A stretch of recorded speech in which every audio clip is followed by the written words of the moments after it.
Tom wakes up inside his truck, parked deep in the forest. He's there for a camping trip with his daughter, Mira. The girl is still peacefully asleep on the small bed beside him. Outside, rain begins to fall, and Tom drifts back to sleep to the soft rhythmic tapping of raindrops on the roof. When he opens his eyes again, panic sets in. Mira is gone. The bed is empty. Heart pounding, he jumps out of the truck and starts searching for her in the darkness, calling her name, but there's no answer. Suddenly, a terrified woman runs toward him, shouting for him to run.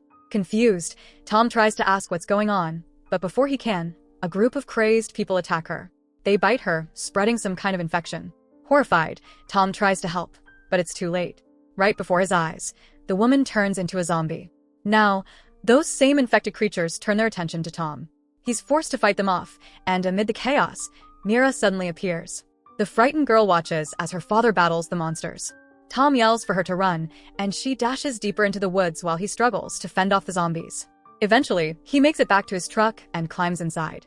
From the roof, he sees a horrifying sight, a massive horde of infected people surrounding him, determined to break in no matter what. The story then shifts to a few days earlier.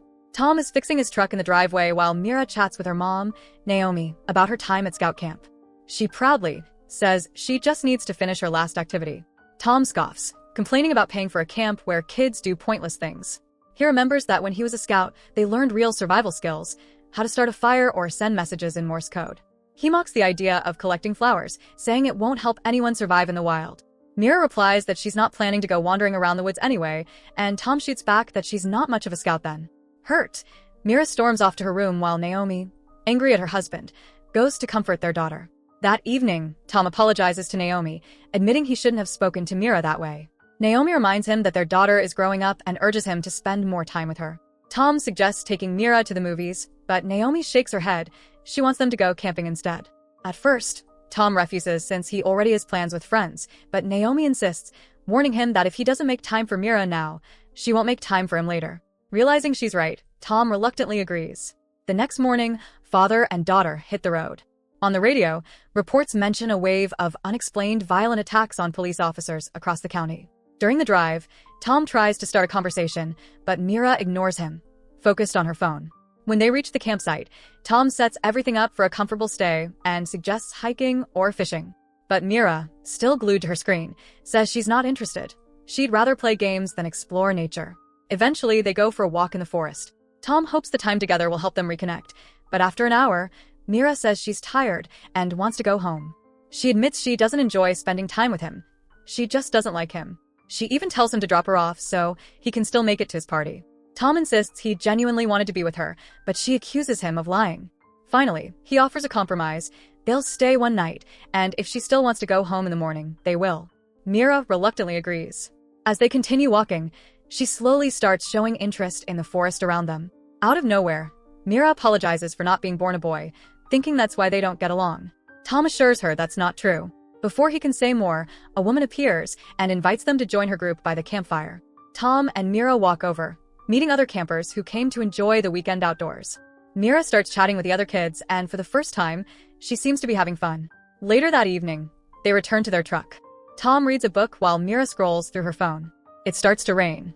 She worries about a small turtle she found earlier, but Tom reassures her that turtles love water. Then, out of nowhere, Mira confesses she likes the boy she met by the campfire, but isn't sure if he likes her back. Surprised by her honesty, Tom smiles and tells her that if the boy doesn't like her, then he doesn't deserve her.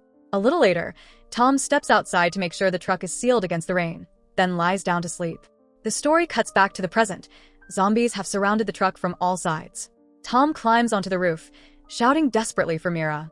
Panicked, he crawls back inside, loads his gun, and steps out to fight. He takes down a few infected, but his ammo runs out quickly. As he tries to close the truck door, one zombie jams its arm through. Tom grabs a knife and chops it off. To protect himself, he wraps his arms and legs in towels, his only defense against bites. He pulls out a ladder from the truck to distract the zombies and makes a desperate run for his car. The undead close in from every direction. Engine won't start. Frustrated, he grabs a flare gun and fires, taking out another zombie. Then, using the ladder, he climbs back onto the truck roof. The infected try to follow, but he pushes them off and drops the ladder so none can climb up again. Exhausted and terrified, Tom tries calling Mira, but her phone is inside the truck, ringing just out of reach. The sound echoes in the dark, deepening his despair. Night falls, and utterly exhausted, Tom finally drifts off to sleep. He dreams of lying under the stars with Mira, teaching her how to navigate by them. Suddenly, in the dream, zombies snatch her away, and Tom wakes up in terror. At first light, he grabs his binoculars and scans the area, desperately searching for his daughter, but she's nowhere in sight. Disheartened, he studies a map while the undead outside continue pounding at the truck. He turns on the radio and hears grim news. The source of the infection remains unknown, medicine is useless, borders are closed, and a national emergency has been declared. Authorities urge everyone to stay indoors, promising that help is coming, but it's clear none ever will. Tom is running on empty. He hung his food on a tree the day before and hasn't eaten since. Hunger and exhaustion are taking their toll. Suddenly, a zombie smashes through the truck's window and lunges at him. Tom fights back using whatever he can find, finally managing to push the creature out. He boards up the broken window with pieces of wood and nails, sealing it off. He tries calling for help over the radio, but there's no response.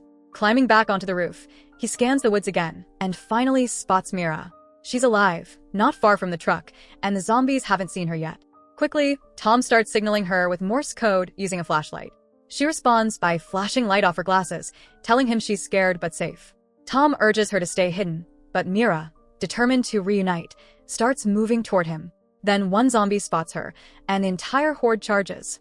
Tom shouts for her to run while jumping off the truck to draw the infected away. They swarm toward him. Swinging a golf club, he fights them fiercely, but there are too many. He barely manages to climb back onto the roof to safety. That night, he turns the radio on again, hoping for any signal. Suddenly, it emits a loud, high-pitched beep that draws every nearby zombie to the sound. They go wild, slamming against the truck. Tom grabs a hammer and smashes the radio to silence it.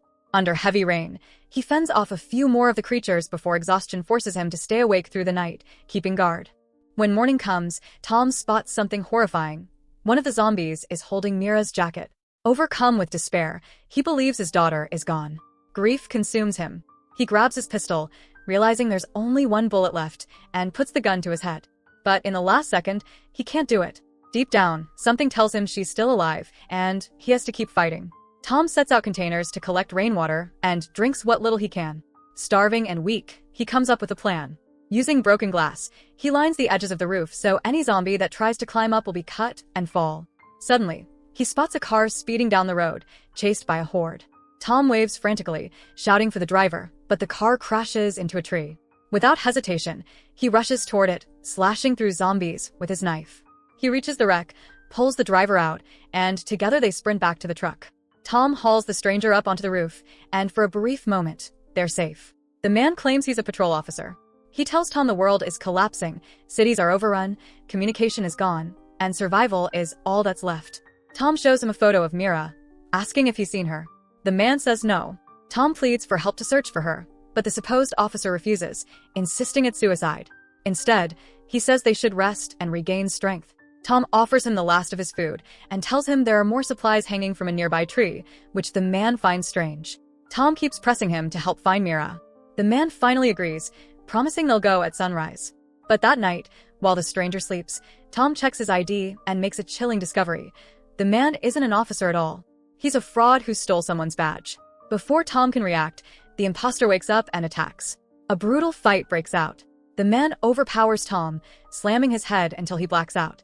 When Tom comes to, he's handcuffed. The imposter tries to throw him off the truck into the zombie horde below, but Tom fights back with everything he's got. He frees one hand, reverses the cuffs, and locks them onto the attacker's wrist instead. The zombies grab the man, dragging him down. Their pull is so strong it tears his arm clean off. Knowing he can't stay, Tom climbs back onto the roof and scans the distance. On a distant hill, he sees smoke rising. Someone's lit a fire. A spark of hope ignites inside him. Maybe Mira is there. That night, he grabs his flare gun and a truck battery, then runs toward the car. The horde notices and chases after him. Tom jumps inside, and this time the engine starts. He slams on the gas, but zombies cling to the car from all sides. He crashes into a tree, surrounded again.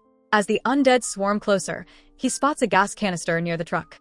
With no other option, Tom fires his flare gun at it. A massive explosion rips through the forest, engulfing the horde in flames. The blast shakes the ground, burning everything nearby, but Tom miraculously survives. At sunrise, bruised and barely standing, He begins climbing the hill toward the smoke. Every step is a battle, but the hope of finding Mira keeps him moving. Finally, at the top, he sees her, alive and unharmed. Overwhelmed with relief, Tom runs to her. Father and daughter embrace, tears streaming down their faces. After everything they've endured, the fear, the loss, the pain, they're finally together again. In the end, their love and will to survive prove stronger than the nightmare that surrounded them. So that's it. Hope you enjoy the story. Subscribe and press the bell icon for more videos.